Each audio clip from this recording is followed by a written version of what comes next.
Hello guys, mumeze mute? Njyewe meze neza, sinzi nimba nawe waba umeze neza, gusa ndabizi neza ko nta mufana wanjye cyangwa se undi muntu waba unkurikirana waba umeze nabi.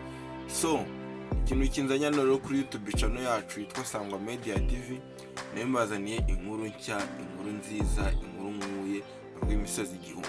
Ubu noneho tugiye kugarukana bya biganiro byacu twakoraga, murabizi twakoraga short video nyine, utuvideo twiza nyine turyoheye amatwi ku buryo umuntu wese atwisangamo.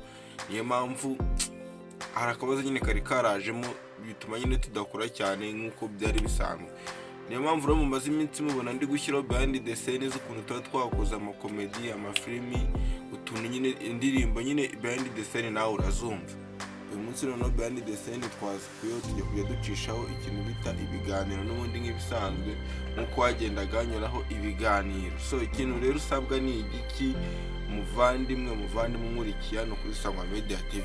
Kuri ikintu bita subscribe, ufungura inzogera, utere komanteri uvuga ati twagarutse tongere dushyuhe mu uyu mwaka, ibintu bisubire mu murongo neza. Wumve ngo video ya mbere igiye guhita inajyaho mu kanya, iyi ngiyi ikivaho video irahita ijyaho. So mukurikirane rero, ikintu cya mbere akora no gusharinga iyi video abantu bose bakayibona, bakamenya ko twagarutse mu murongo. So twigendere rero mu kanya gato, video iraje bagereho.